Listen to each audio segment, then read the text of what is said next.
Welcome students welcome to our channel Shiksha tech learn. आज आम पुणी थे गोटे नुआ इम्पोर्टाट क्वेश्चन उपरे आलोचना करिबा जोटा कि होची आलोक श्लेषण कौन बा फोटोसिंथेसिस कौन, उद्भिद किपरि खाद्य प्रस्तुत करे। एही वीडियो रे आमे गोटे छोटो एनिमेटेड वीडियो रे देखिबा किभरि उद्भिद रे आलोक श्लेषण हेउची। आउ आमे क्लोरोफिल विषय रे जानिबा उद्भिद किपरि तार खाद्य प्रस्तुत करे। पूरा डिटेल्स ए वीडियो रे तुम्हें देखि परिबो।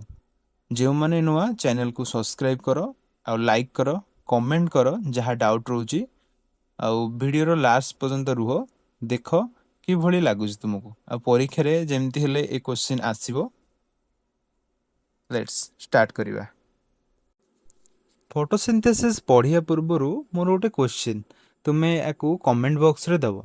तुम्हें आज घरे सकाळू एबे पर्यंत कौन कौन सब खाइछ, खाद्यर गोटे तालिका बनाओ। से खाद्य तुम्हें देखा पाइब किछि खाद्य तुमर उद्भिद मान आसी, आउ किछि खाद्य प्राणी मान आसी। ताकू एबे देख को को खाद्य तुमर उद्भिद ठारू डायरेक्ट आसी आ प्राणी मान बा जेमती कि अंडा माछ मांस एगुरा तुम खाऊच, एगुरा आसी आमर प्राणीज खाद्य। तेल समस्त प्राणी कहा उपरे निर्भरशील बोली तुम भावुच?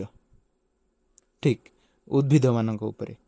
आमे प्रत्यक्ष बा परोक्ष भाव में समस्त प्राणी उद्भिद मानक उपरे ही निर्भरशील।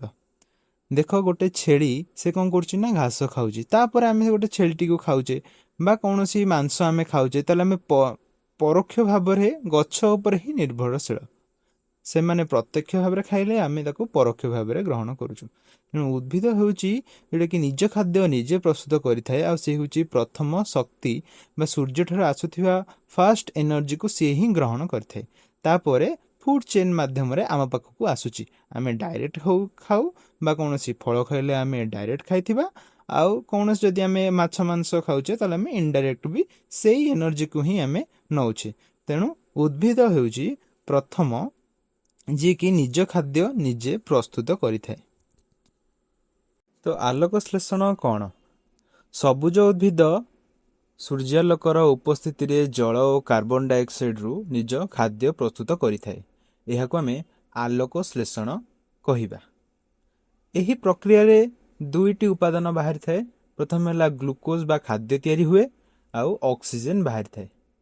चलो आमे देखिबा गोटे छोटो भिडियोटी।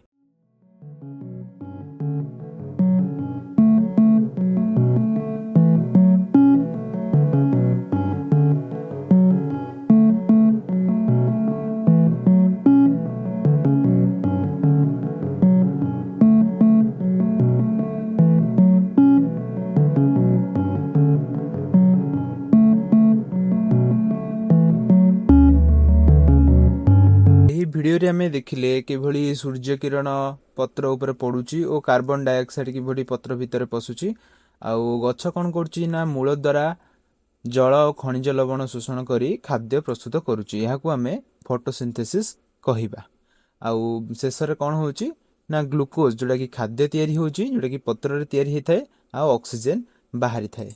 एबे आमे आस यार केमिकल इक्वेशन देखिबा, रासायनिक समीकरण। तुम लॉन्ग क्वेश्चन रे याकू जेमिति हेले लिखिबो। आउ तुमरो प्रोडक्ट साइड आउ रिएक्टेंट साइड सब बेले बैलेंस रहउथिबा दरकार।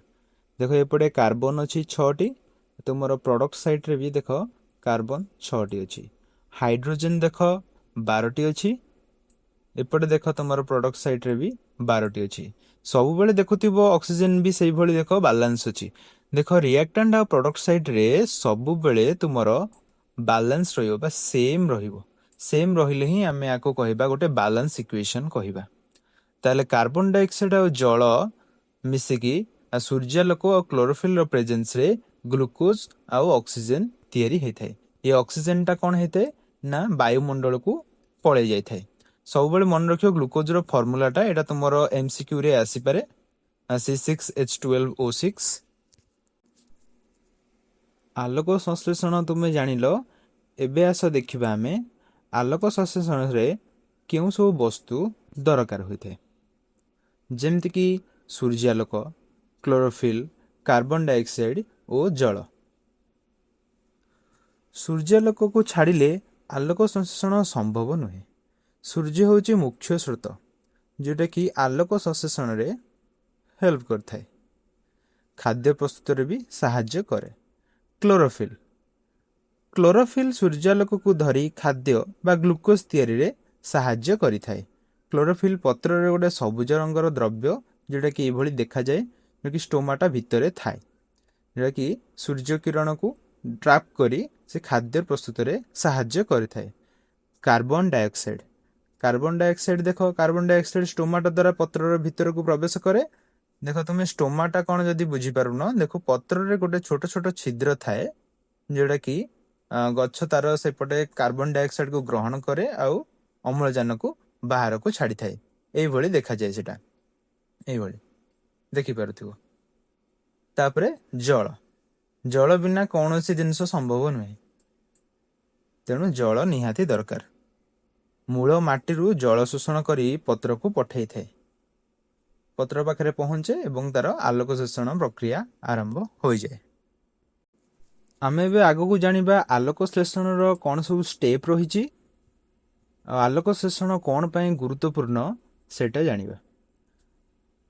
ତାହେଲେ ଆମେ ଦେଖିଲେ ପ୍ରଥମେ କ'ଣ ନା ମୂଳ ମାଟିରୁ ଜଳ ଶୋଷଣ କରିଥାଏ, ତାରେ ପତ୍ର ଷ୍ଟୋମାଟା ଦ୍ୱାରା ବାୟୁକୁ କାର୍ବନ ଡାଇଅକ୍ସାଇଡ୍ ନେଇଥାଏ, ବାୟୁରୁ କାର୍ବନ ଡାଇଅକ୍ସାଇଡ୍ ଭିତରକୁ ନେଲା। କ୍ଲୋରୋଫିଲ୍ କ'ଣ କରେ ନା ସୂର୍ଯ୍ୟାଲୋକକୁ ଶୋଷଣ କରେ। ସୂର୍ଯ୍ୟ ଶକ୍ତି ଦ୍ୱାରା ଜଳ ଓ କାର୍ବନ ଡାଇଅକ୍ସାଇଡ୍ ମିଶି ଗ୍ଲୁକୋଜ୍ ତିଆରି ହୋଇଥାଏ। ମୋତେ କମେଣ୍ଟ କର ଗ୍ଲୁକୋଜ୍ର ରାସାୟନିକ ସଂକେତ କ'ଣ ବା ଗ୍ଲୁକୋଜ୍ର କେମିକାଲ ଫର୍ମୁଲା କ'ଣ କମେଣ୍ଟ କରିବ। ଅକ୍ସିଜେନ୍ ବାୟୁମଣ୍ଡଳକୁ ଛାଡ଼ିଥାଏ। ଶେଷରେ କ'ଣ ହୁଏ ନା ଅକ୍ସିଜେନ୍ ବାୟୁମଣ୍ଡଳକୁ ଛାଡ଼େ। ଆମେ ଲାଷ୍ଟକୁ ପଢ଼ିବା ଯେଉଁ ଅତିରିକ୍ତ ଗ୍ଲୁକୋଜ୍ ସେ କ'ଣ କରିଥାଏ। ଦେଖ, ତାପରେ ଆଲୋକ ଶୋଷଣ କୋଉଠି ହୁଏ? ଆମେ ପଢ଼ିଲେ କ୍ଲୋରୋଫିଲ୍ ସାହାଯ୍ୟ କରିଥାଏ, କିନ୍ତୁ କୋଉଠି ହୋଇଥାଏ ନା ଆଲୋକ ଶୋଷଣ ସବୁଜ ପତ୍ରରେ ହୋଇଥାଏ। ସବୁଜ ପତ୍ରରେ ଥିବା କ୍ଲୋରୋପ୍ଲାଷ୍ଟରେ ହୋଇଥାଏ। କ୍ଲୋରୋପ୍ଲାଷ୍ଟ ଭିତରେ କ୍ଲୋରୋଫିଲ୍ ଥାଏ। ହେଲା, ଆମେ କ୍ଲୋରୋପ୍ଲାଷ୍ଟର ଡାଇଗ୍ରାମଟାକୁ ଭଲ ଭାବରେ ବୁଝିବା। ପ୍ରଥମେ ଆକୁ ପଢ଼ିଦିଅ, ନୋଟ୍ସ କ'ଣ ଦେଇଛି ନା କ୍ଲୋରୋପ୍ଲାଷ୍ଟ ହେଉଛି ଉଦ୍ଭିଦର କୋଷରେ ଏକ ସବୁଜ ରଙ୍ଗର କୋଷାଙ୍ଗ।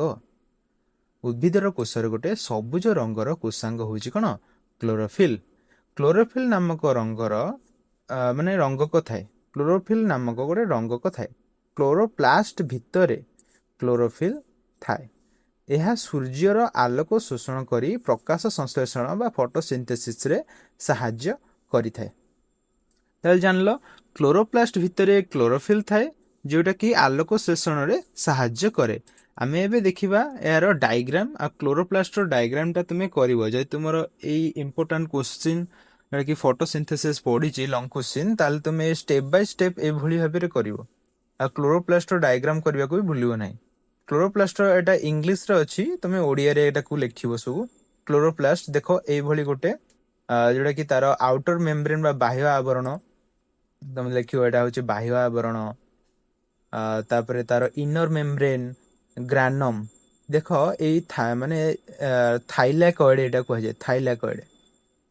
ଆଉ ଏ ଭିତର ଅଂଶକୁ ଷ୍ଟ୍ରୋମା କୁହାଯାଏ। ଏ ଥାଇଲାକଏଡ୍ ଥାକ ଏଇଟା ହେଉଛି ଗ୍ରାନମ୍। ଆର ଭିତରେ କ୍ଲୋରୋଫିଲ୍ ରହିଛି, ଯେଉଁଟାକି ଆଲୋକ ଶ୍ଳେଷଣରେ ସାହାଯ୍ୟ କରିଥାଏ।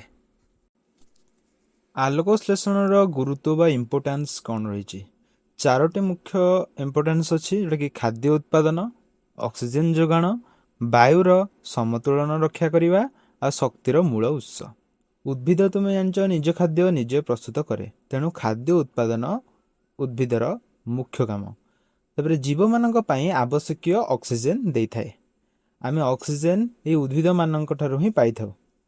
ବାୟୁର ସମତୁଳନ ରକ୍ଷା କରିବା ବା କାର୍ବନ ଡାଇଅକ୍ସାଇଡ୍ ଆଉ ଅକ୍ସିଜେନ୍ର ସମତୁଳନ ବା ସମାନ ରକ୍ଷା କରିଥାଏ କିଏ ନା ଉଦ୍ଭିଦ, ବା ଏଇ ଫଟୋସିନ୍ଥେସିସ୍ରୁ ହିଁ ହୋଇଥାଏ। ଶକ୍ତିର ମୂଳ ଉତ୍ସ, ସମସ୍ତ ପ୍ରାଣୀ ସିଧା କିମ୍ବା ପରୋକ୍ଷ ଭାବରେ ଉଦ୍ଭିଦ ଉପରେ ନିର୍ଭର କରନ୍ତି। ଆମେ ପୂର୍ବରୁ ପଢ଼ିଛେ ବା ମୁଁ ତୁମକୁ କହିଥିଲି କିଭଳି ପ୍ରାଣୀମାନେ ଆମେ ସମସ୍ତେ ଉଦ୍ଭିଦ ଉପରେ ନିର୍ଭରଶୀଳ। ଆଲୋକ ଶ୍ଳେଷଣ ଯଦି ନ ହୋଇଥାନ୍ତା ତାହେଲେ ପୃଥିବୀରେ ଜୀବନ ବି ଅସମ୍ଭବ ହୋଇଥାନ୍ତା।